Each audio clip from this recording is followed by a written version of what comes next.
Bakit mo ba may kuto? Nine. Kain na tayo. Pag may sakit ako sa puso, magugulat ako sa'yo. Pasok ka ng pasok. Kain na tayo. Oh, wala akong nilutong ulam, ha? Oh, huwag mong pakatutok naman. Baka makita yung, buko sa ilong. Tara na, kain na tayo. May ulam doon. May ulam. Wala akong niluto. Nakita mo naman, nakaiga pa ako dito. Paano ka may iluluto? Wala ka naman sa bahay Huwag mo. mong pakatutok. Na? Wala ka naman sa bahay mo eh. Kakain na tayo? Oo.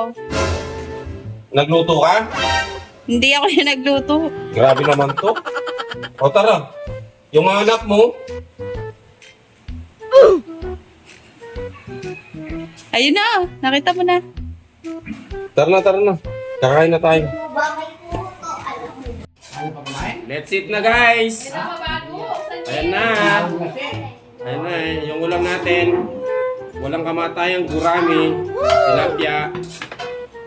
Kaya pala mabait siya, guys, oh. At saka, eto guys, oh.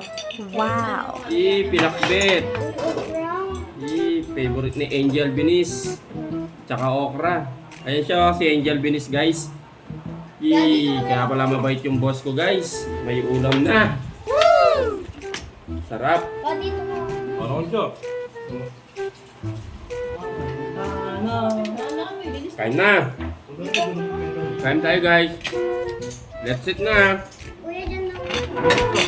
Tilapia. Kuya, wait lang. Tugas lang ang kamay. Kita ka, tira. Let's eat.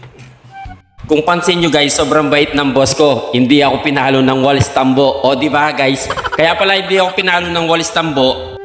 Okay na pala yung pagkain namin at ulam namin guys. Pag napapalo ako ng walis tambo, masasabi ko lang sa kanya, makakasirang pangarap. Nakita nyo naman siguro guys, wala kami sa bahay ngayon. Nandito kami sa bahay ng mga pamangkin ko. Yung kambal ba guys, kung naalala nyo yun, yung nag-birthday ng 1 year dati, nandito kami ngayon guys. Dahil walang power dun sa amin, kaya sumugod kami dito para makikain. Siyempre ang ulam namin guys, walang kamatayang tilapia, sabi nga ni Idol Romeo Katakutan. Good morning mga idol, sabi nga ni Romeo Katakutan. Sino nga ba naman hindi mabibilib sa taong yun? Papasok ka ng farm niya, walang bayad, free lang guys. Tapos kakain ka pa mismo dun sa farm niya. O di ba? Kahit ano lang, papakain niya sa'yo.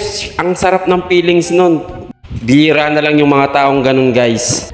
Yung pinakamasarap na luto pa niya, siya pa yung magluluto sa kakainin mo. Tapos sinasuggest ng iba, ba't hindi daw bigyan ng entrance yung pagpasok sa farm niya, di ba? Makakasirang pangarap. May mabuting tao na nga tumutulong sa mahirap. Yung hindi affordable yung pagpasok doon. Pero syempre, suggestion lang nila yon. Mindset sa mga businessman, ganun, or businesswoman. Lagi may bayad. Guys, may pasyaron pa ako. Pero hindi ko naman pagkain to guys. Pagkain ni Kimchi. Ayan guys, oh. Take out natin. Let's go!